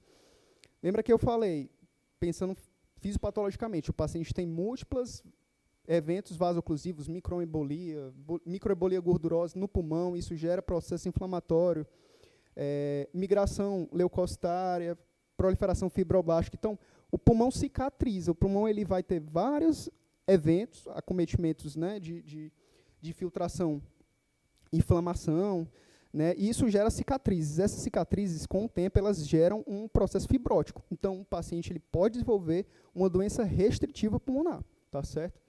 Claro que você vai avaliar isso baseado também na capacidade funcional, na saturação de pulso basal do paciente, tá certo? E, claro, nunca esquecer também de alinhar condutas, né, tanto do hemato com as suas condutas e o cirurgião também, tá bom? Em relação, lembrei aqui, em relação também à triagem de reserva de sangue, esses pacientes, eles fazem uma triagem mais detalhada em relação aos antígenos de hemácias, tá? Naturalmente, a gente faz uma reserva e é feita a pesquisa de anticorpos contra o sistema ABO e RH. Tá? Nesses pacientes, eles têm uma quantidade maior de reação cruzada com outros antígenos, especialmente um outro conhecido chamado antígeno KEL, tá? E vários outros. Então, assim, idealmente, e esses pacientes também eles são mais sensíveis a evento de autotransfusão, a eventos adversos. Tá? Então, idealmente, é importante ter um tempo hábil para ver essa pesquisa, tá certo? De anticorpos irregulares, tá? Aqui, gente, responde algumas das perguntas que a gente fez, mas no começo, tá? Existe simplificadamente, eu coloquei no slide para maior esclarecimento, para maior entendimento, mas isso resume muito bem, tá? Pacientes, isso aqui já é meio que um consenso entre os diferentes autores, tá? Pacientes com médio a baixo risco. De quê? Cirúrgico. De onde? Daquela estratificação que eu mostrei para vocês, tá? Cirúrgico. Pacientes com HB menor do que 9 podem fazer transfusão simples, alvo em torno de 10. Para que fazer essa transfusão? Para quê? Porque esses pacientes, gente, eles chegam para você com 85% de HbS. Quando você faz um concentrado de hemácias, você, claro, além de ofertar o oxigênio tecidual para o paciente, melhora o transporte de oxigênio, você dilui, você causa hemodiluição dessa HbS. Tá? Então, grosseiramente, você pode diluir ali um HbS que era em torno de 80 para 70, 65, isso já é muita coisa. Você já diminui o risco de evento adverso, né, crise vasoclusiva, síndrome torácica aguda. Essa hemoglobina não deve ultrapassar 11. Não deve. tá? Olha como o PBM é diferente, né? Por quê? Porque aí você já está entrando num risco muito aumentado de hiperviscosidade sanguínea. Esse paciente já tem hiperviscosidade naturalmente e essa balança entre a oferta tecidual de oxigênio e hiperviscosidade já pendeu muito para o lado do malefício, tá? Então, jamais almejar HB acima de 11 para esses pacientes. Para pacientes de baixo ou médio risco com HB acima de 9, basta fazer exsanguíneo transfusão parcial. O que é isso? É fazer uma troca sanguínea. Você está fazendo uma troca de uma quantia de HB. Eu tenho 80% de HBS, então eu vou tirar essa HB por meio de aférese, eritrocitoaférese, né? Feito, por exemplo, no Hemoce tem a máquina de aférese. Você tira o seu sangue e coloca sangue, que não é autólogo, é o sangue de doador, para manter o nível de hemoglobina, para não ultrapassar os 10, tá certo? Para não ultrapassar os 10. Em pacientes de alto risco, principalmente cirurgias de alto risco, e pacientes com fenótipo mais grave, com maiores complicações, um ou outro, tá?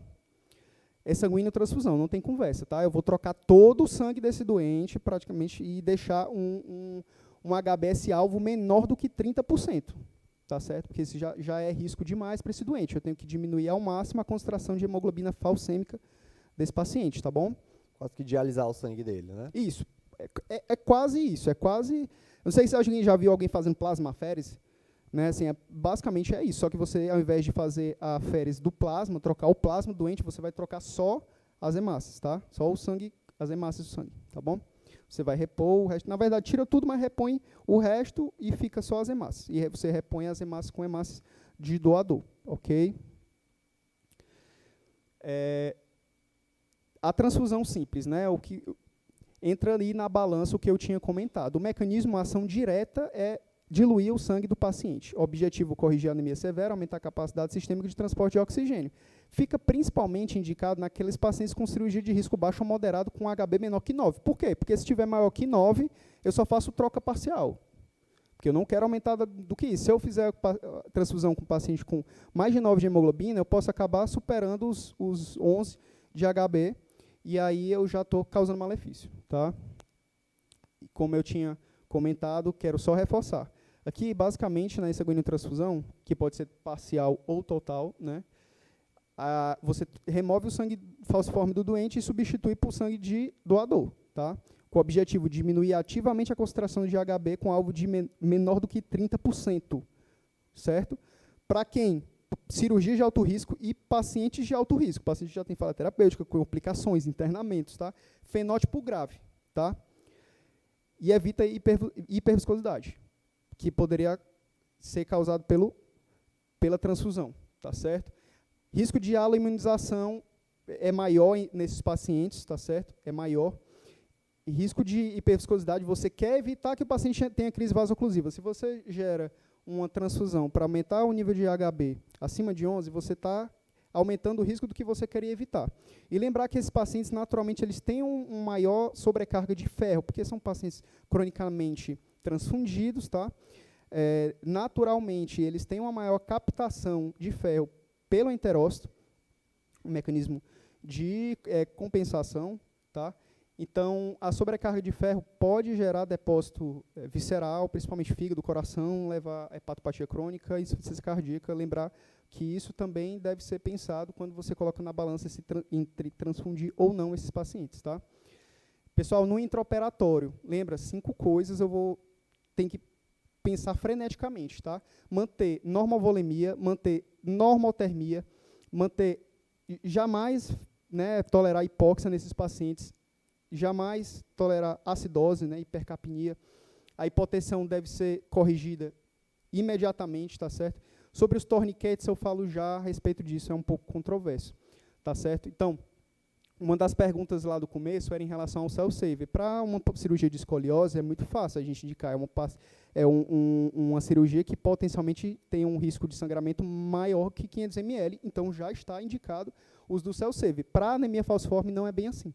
Por quê? Porque esses pacientes, eles vão ter um risco maior, e as hemácias falcêmicas vão estar entrando em contato com o circuito não endotelial, vão estar num ambiente, né, hipoxêmico, então isso vai gerar uma falsização, você vai devolver hemácias falsêmicas para o paciente, isso não é bacana. Então, quando é que é mais interessante fazer cell saver nesses pacientes? A indicação, tá? Primeiro, fenótipos graves ou cirurgias complexas, né, cirurgias de maior risco, em que você já tem como estratégia fazer sanguíneo-transfusão. Perfeito? Porque você faz a sanguíneo-transfusão, tem menos de 30% de HBS, então aqui já diminui o risco, o benefício supera o risco, nesse caso. Tá certo? E hemodiluição normal-volêmica aguda. Pessoal, lembrar que para fazer hemodiluição normal-volêmica, né, uma das contraindicações é pacientes com HB abaixo de 12, né? 11, 12. Isso, tem que ter HB então, acima de 10, 12. Esses pacientes dificilmente vão ter um nível de hemoglobina. Os pacientes com anemia falciforme, eles vão chegar para você com HB menor do que 10, né, naturalmente. Tá? Então, não vai ser um paciente que normalmente você vai indicar, exceto se você estiver diante de um genótipo mais brando, tá certo? Não de anemia falciforme propriamente dita. Tá? Eu quero frisar em relação à normotermia. Então, esses pacientes, você não deve gerar hipotermia. Vasoconstrição gera estase gera gatilho de falsização. Tá? O paciente deve usar obrigatoriamente manta térmica, fluido aquecido, tá certo? Controle rigoroso sobre a temperatura da sala, principalmente durante a indução, que é onde há a maior perda de calor, né? Desligar o ar-condicionado, idealmente. Então, assim, se preocupar realmente nesses pacientes. E normovolemia, né? Assim, tanto hipovolemia é deletéria, como eu já havia comentado, que gera estase, gera gatilho. E a hiperidratação, ela também é deletéria. Além de gerar sobrecarga pulmonar, essa sobrecarga hídrica é gatilho para síndrome torácica aguda. Então, você deve evitar também. Mais uma vez, reiterando sobre a questão do jejum, né? Os pacientes têm o quê? Hipostenúria, eles não concentram a urina. Então, por isso, você deve se preocupar com isso, tá bom? E qual seria a melhor técnica anestésica para fazer em paciente com anemia falciforme? Não existe nenhuma técnica que seja superior à outra nesses pacientes, tá bom? Se você fizer neuroeixo, ótimo, beleza. Se eu faço neuroeixo ou anestesia regional, vou ganhar o benefício de ter uma vasodilatação compensatória pelo bloqueio simpático, então eu vou melhorar o fluxo sanguíneo ali regional, tá certo? Eu melhoro o potencial analgésico no pós-operatório, mas eu tenho que ficar muito atento em relação à hipotensão e bradicardia, tá? Isso aqui eu tenho que ficar atento. Se eu fizer anestesia geral, ótimo, eu vou ter um controle total da minha via aérea, eu vou ver capnografia, vou ver se o paciente está fazendo hipercapnia, vou ter a via aérea garantida em caso de uma complicação respiratória. Porém, eu tenho que me preocupar no pós-operatório em hipoventilação, porque eu vou ter que fazer mais opioide nesse caso, então hipoventilação, hipercapnia, crise vasoclusiva, síndrome torácica aguda, tá? Risco de atelectasia e o controle analgésico, ele vai ser um pouquinho mais complexo, já que eu não fiz analgesia regional, né, a anestesia regional. Então, aqui eu vou pesar um pouquinho mais nos opioides, porque ele vai ter dor com certeza, e aí existem os riscos respiratórios associados, tá? Tourniquet. Tourniquet, ele não é uma contraindicação, tá, gente? Assim, em relação a risco-benefício de você ter um membro sangrando mais do que o normal, e você ter uma hipóxia e acidose e estase, que é isso, tudo isso que o tourniquet faz, né? Opta-se, na realidade, por você ser prudente, usar tourniquet pelo menor tempo possível, né? E drenar absolutamente o membro, exsanguinar o membro antes de fazer o tourniquet. Por quê? O que é que eu estou querendo? Você drena todo o sangue que está distal ao membro que vai ser feito o tourniquet, porque essas hemácias que estão distais, se você gera um ambiente acidótico, né, hipoxêmico, elas vão se tornar bastante falsêmicas, a concentração de hemoglobina falsêmica vai ser absurdo, quando você tirar o garrote vai tudo para o pulmão e vai ser catastrófico. Tá? Então, se optar por tourniquet, lembrar de exsanguinar o membro e usar o menor tempo possível. Tá?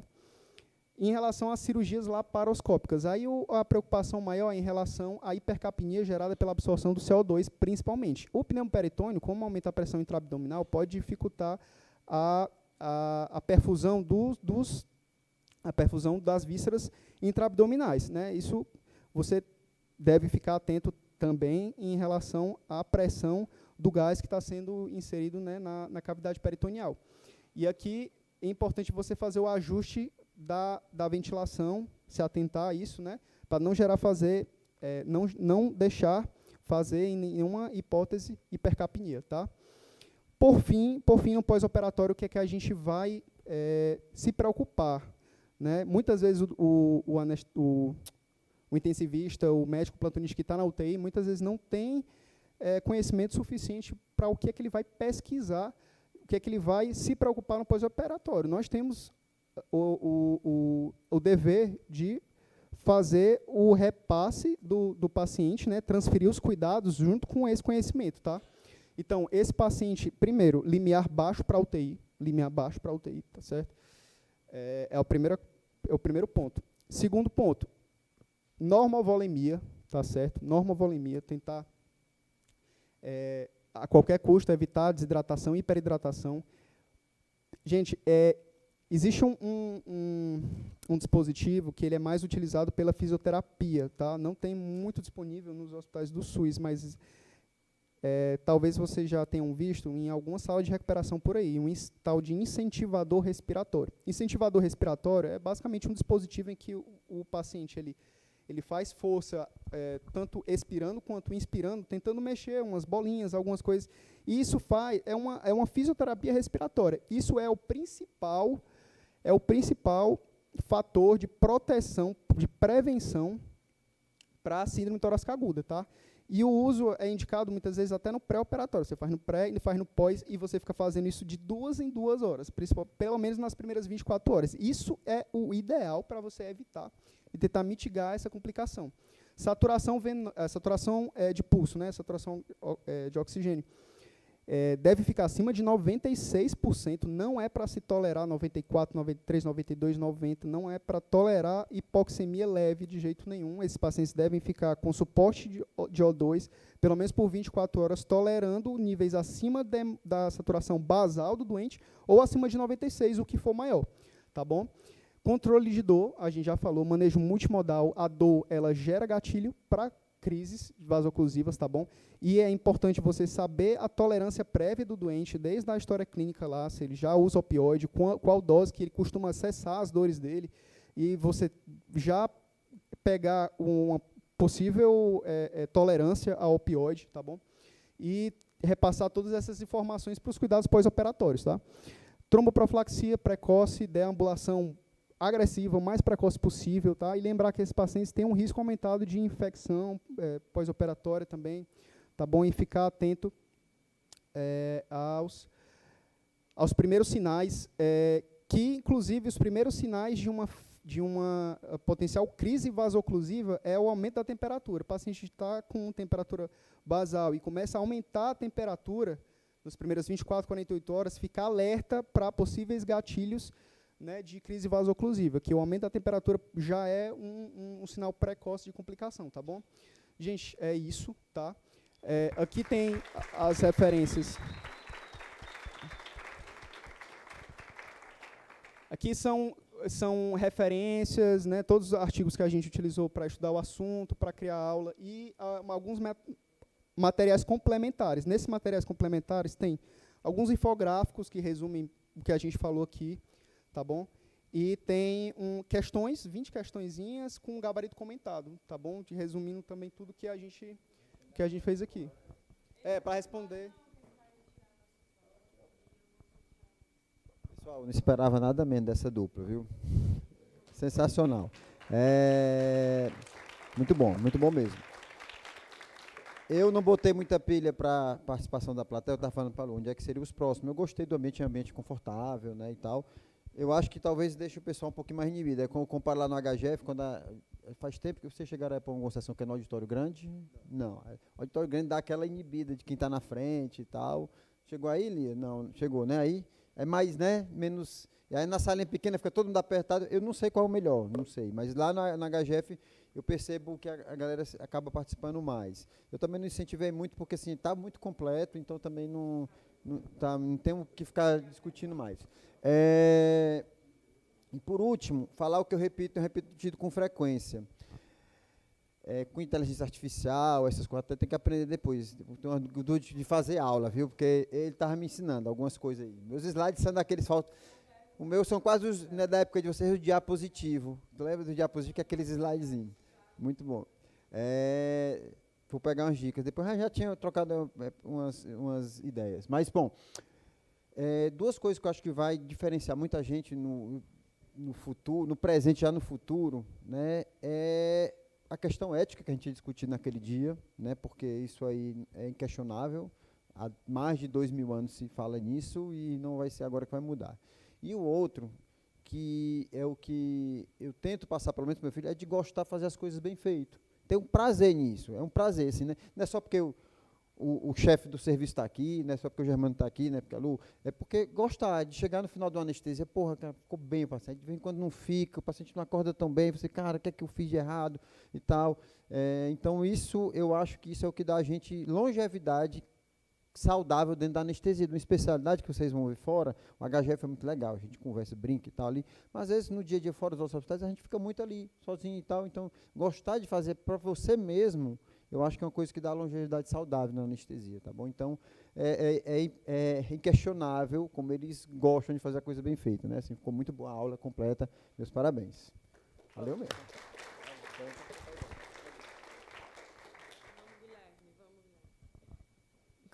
Eu acho que a gente podia tirar a foto, né? Já, por menino Irã. Gente, como a gente tinha combinado, né? A gente vai fazer o sorteio das inscrições para os acadêmicos, né? A gente tem esse... não, os residentes já teve bem-vindo, já ganharam bolsinha, já ganharam inscrição de CIAPED, de CBA, né? Já ganharam um monte de coisa. Hã? Não, Viária não é nosso, não. Aí é a SBA. É com a SBA. Primeiro tem que ir para o Congresso. Acho que não cabe todo mundo. Parabenizar os meninos, foi excelente. Muito boa mesmo. Sim, chama. Não é melhor de lá para cá? Não é para lá? Melhor? A gente vai para lá, não? Como é? A gente vira, não é não? Não é melhor assim, não? A gente em pé, não. Não é não? Todo mundo em pé?